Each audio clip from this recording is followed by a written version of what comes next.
In his 4 years at Northwestern, Jack Perry has certainly made his mark on the NU golf program. Perry has taken overall medalists 3 times in his career while helping NU to 2 team wins during the 2013 fall season. But Perry, who holds NU's 54-hole scoring record, gives most of the credit to his coaches for his continued success. I feel like I've really bought into what Pat Goss and David Ingles have really tried to get us to do. And I think it's been really helpful because we don't view, I don't know about other sports, but we don't really view golf as a short term, like I practice my putting for 2 days, that means I'm going to be a good putter. It's just, we're really looking for the long-term development as a golfer and a person. In golf, like most sports, no matter how good you are, there is always room for improvement. And Perry saw that he could get even better with a bit of an adjustment to his swing plane. From last year to this year, I feel like I've really improved the plane of the club and the plane that the club's traveling on, and then also kind of trying to control my body a little bit better. Because if you control your body, you'll control the club. This is Perry last year. He has a great takeaway and gets into a good position at the top. In his downswing, he drops the club in the speed slot, which generates most of his power. This is Perry this year. Watch it how compact his backswing is and how his backswing lines up with that of the perfect plane. Perry does a great job of keeping his lower body quiet so that he can get into the premier impact position. Yet for Perry, the best part of his game and what sets him apart from most is his short game. Teammates like Bennett Lavin agree. His work ethic with the scoring clubs has made him that much better. He just grinds every day on his short game and putting a ton, and I mean that's where he's really gotten better, is in his short game and putting. I mean, I don't think he hits it too dissimilarly than he did when I first came in. As his time at Northwestern comes to a close, Perry wants to win a conference title, not just for himself or his team, but for the man who makes NU golf better, head coach Pat Goss. I want to win a Big Ten championship. For us, but for Pat too. I know that Pat takes a lot of pride in Northwestern golf, and we owe it to him to win a Big Ten championship, and we owe it to ourselves. If Perry continues his stellar play, a conference title is well within reach.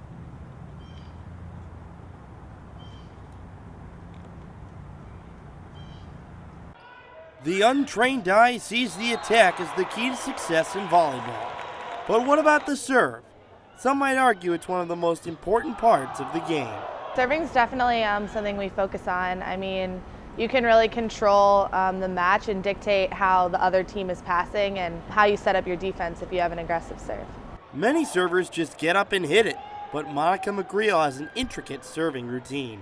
Spin the ball a few times, look at the ball, take another deep breath, get my hand position on the ball, and then throw it up and watch it, and then just go from there.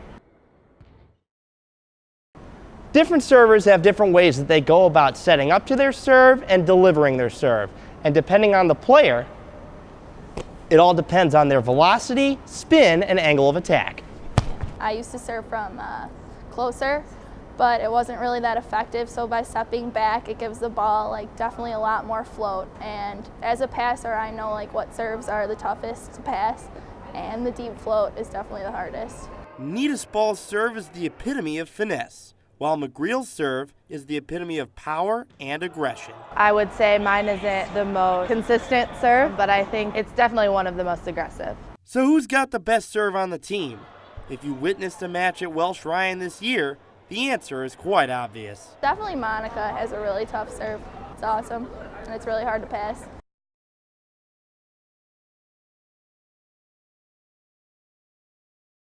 On Monday, April 15th, the Glen Club was on display as 14 teams teed off in the NU Spring Invitational. Yet, it was Northwestern that was piping drives, hitting precise iron shots, dialing in wedges, and holing lots and lots of birdies en route to a 12-stroke team victory. It was great that we could have our home tournament this year in the spring. I think we were able to prepare very well for this, and we were able to be good, have a lot of familiarity with this course, obviously, since one of our home courses, and I think it's a good preparation for Big Tens in a couple weeks. Yet playing on their home course wasn't Northwestern's only advantage.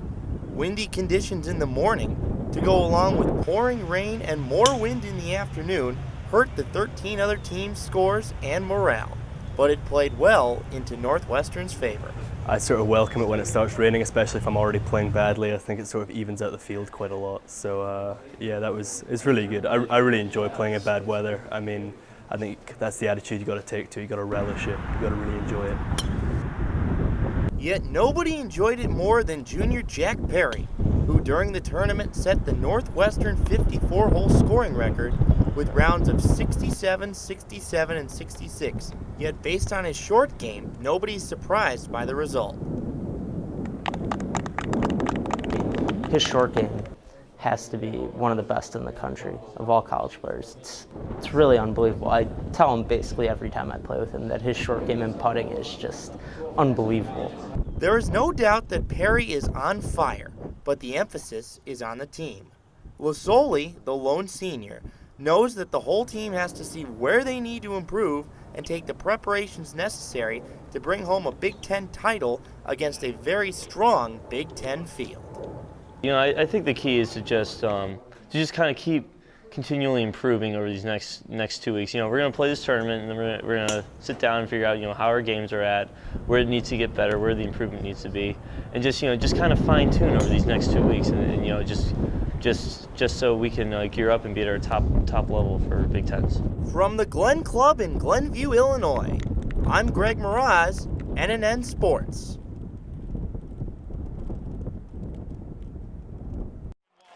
Held in by Campbell.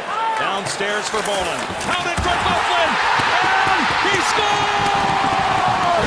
Dustin Buckland wins it in overtime. I love the thrill of hockey. It's an incredible sport. At Northwestern, you can get that same thrill from field hockey.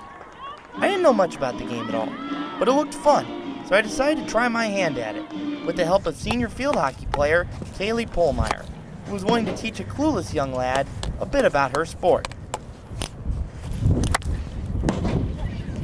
What's up, everybody? Greg Mroz alongside senior field hockey player Kaylee Pohlmeyer, and today we're going to show you a little bit about, well, how great she is at field hockey and how I kind of wanted to be great at hockey once. Kaylee, throughout your career, you were a tough player, didn't score a lot of goals, but you really created a lot of opportunities for your teammates, were a real team player. Tell me, hockey's, or moreover field hockey, is really more of a team sport. No one individual can take over it by themselves, can they? Definitely not. It's definitely a team effort. You need every single aspect from the goalie to the forwards, everywhere in between. It's really just all about connecting with your teammates, bringing the ball down the field, and ending up with it in the cage. Now, you grew up in Maryland, so you obviously must have been a big Washington Capitals fan. So I'm guessing, were you an admirer of Alex Ovechkin? Do you like to get moves like Ovi?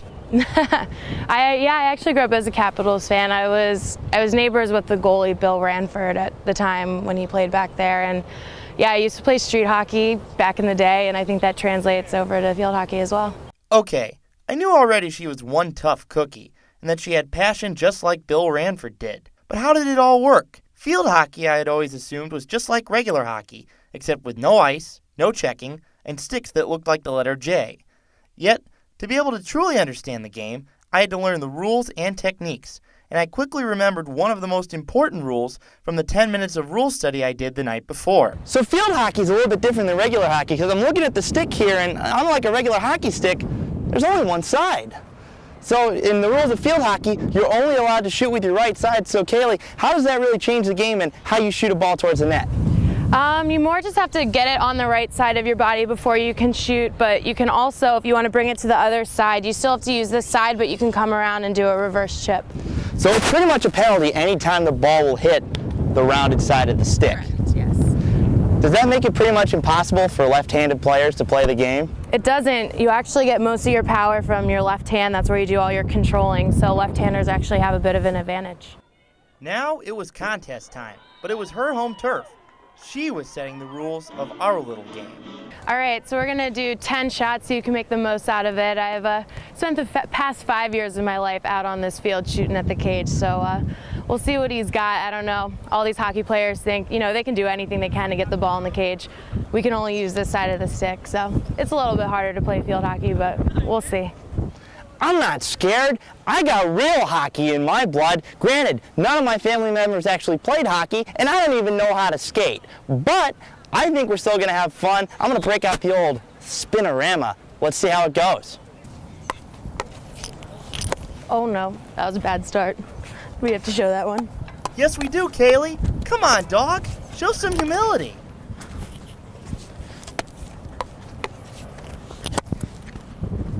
Making me choke. A bad start indeed, but soon she caught fire as shot after shot after shot went in the cage. Last one. Let's see.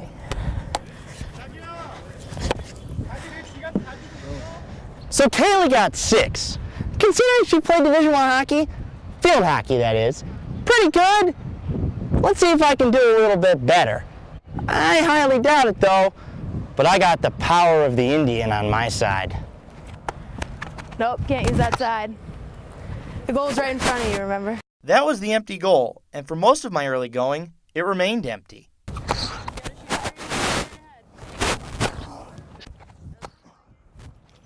Alright, we got one. But then I caught a bit of fire. I was starting to get the hang of it, but then I committed a cardinal sin. Oh, I'm not. I whiffed, but I made up for it. Yeah! Goal! Woo! I still lost though, it's pretty evident. How many did I make on the first 10? We learned a fun lesson today. Field hockey players have got a lot of skill, and they're certainly better at field hockey than I'll ever be at regular hockey. Even if I ever do learn how to skate, I don't think I'm going to the NHL.